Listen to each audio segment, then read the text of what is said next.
Saudara, kita akan kembali terhubung dengan jurnalis Kompas TV Audrey Zefanya Stomeyang dan juga juru kamera Anggi yang saat ini masih memantau banjir di area Kebon Pala, Jakarta Timur. Selamat pagi Zefanya.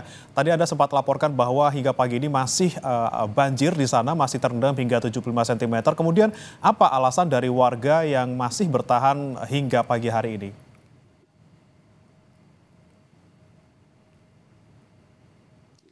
Ya, bagaimana memang yang menjadi alasan warga masih bertahan dikarenakan tadi area rumah di kawasan Kebon Pala ini rata-rata warga memiliki 2 tingkat. Jadi mereka masih merasa tidak membutuhkan evakuasi atau mengungsi begitu karena bisa memanfaatkan lantai 2-nya. Tapi saya akan berbincang langsung dengan salah seorang narasumber. Ini adalah Ibu Sumiati, salah satu warga di Kebon Pala. Selamat pagi Ibu Sumiati. Pagi Ibu, ini memang kan kalau bisa dilihat ini visualnya memang dalam sekali ya Bu. Ini ketinggiannya kurang lebih 75 cm pagi ini air menggenang. Ini mungkin boleh diceritakan semalam ini bagaimana Bu? Air mulai meningkat itu mulai pukul berapa dan kemudian surutnya itu di jam berapa? Jam 8 dia hujan kan lebat. Dia mulai naik jam 9. Tapi sebesarnya ini pukul 5 tadi pagi. Tapi pukul 5 pagi tadi sudah sedikit menyurut, kemudian ini naik lagi ya Bu? Iya, tadi udah surut, jam 4-an yang surut. Udah naik lagi, pas jam 5 lebih gitu, setengah 6-an. Nah, tapi kan saya lihat ini warga masih ada yang memilih untuk berdiam di rumah begitu ya Bu? Masih ada yang, meskipun itu mondar-mandir, beraktivitas begitu, ini tidak ada yang memilih untuk mengungsikah atau bagaimana? Kalau mereka kalau belum besar, belum sampai siaga 2 ya, atau siaga 1, mereka masih bisa di rumah masing-masing. Karena kita masih bisa bolak-balik buat ke warung. Oke, berarti ini masih bisa aman lah. Masih aman. Oke, tapi kalau dari bantuan sendiri sudah ada yang diterimakah sampai pagi ini dan apa yang paling dibutuhkan Bu kira-kira? Pagi ini belum ada sarapan ya. Kita kalau pagi ini kasihan, dia orang kan dari kemarin kebanjiran. Nah, makanan kecil, makanan ringan atau roti atau biskuit ya, belum ada.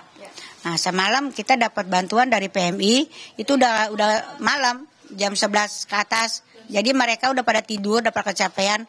Akhirnya nasi di rumah saya banyak, ada 70.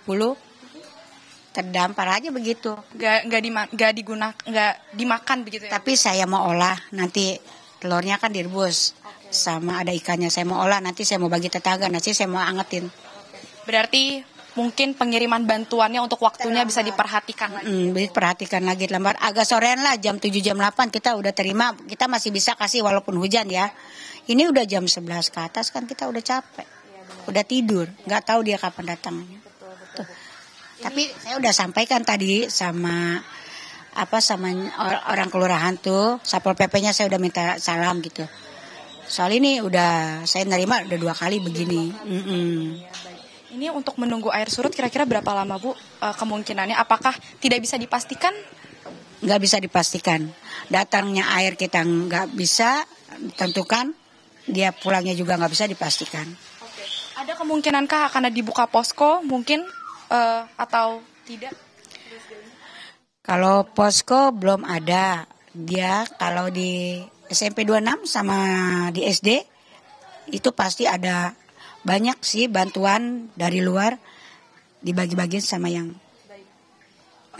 Ini kan sudah sering kali hampir setiap tahun bahkan terjadi ya Bu di kawasan Kebon Pala. Keluhan langganan. Keluhan dari warga sendiri tuh, kalau Ibu kan istri dari ketua RT juga, ini banyak yang mengeluh soal apa dan apa yang mau diminta warga sebenarnya?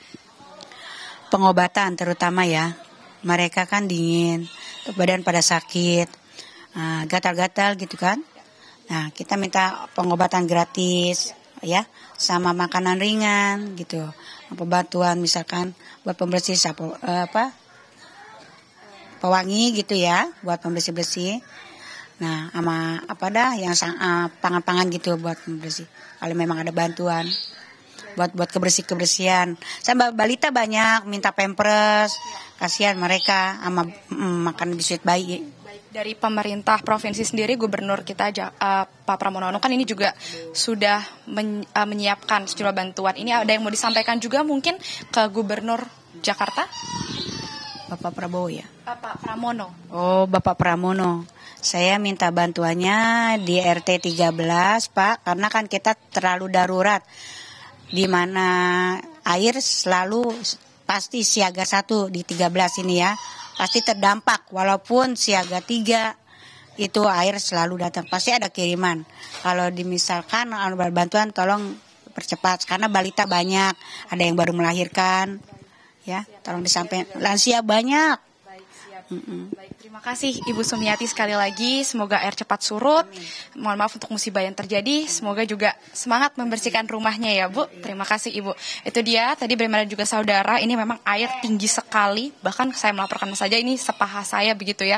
Nah ini memang kalau tadi saya catat yang sangat menjadi sorotan dari warga ini adalah terkait bagaimana bantuan ini dikirimkan oleh pemerintah setempat.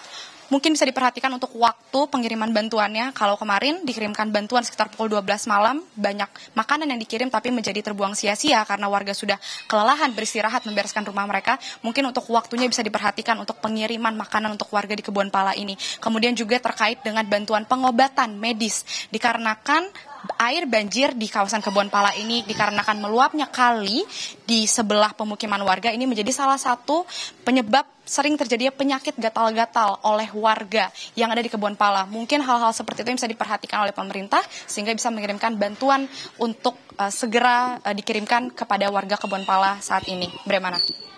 Baik, terima kasih Zefanya Sitomeyang melaporkan langsung dari Kebon Pala, Jakarta Timur bersama dengan juru kamera Anggi. Selamat bertugas kembali.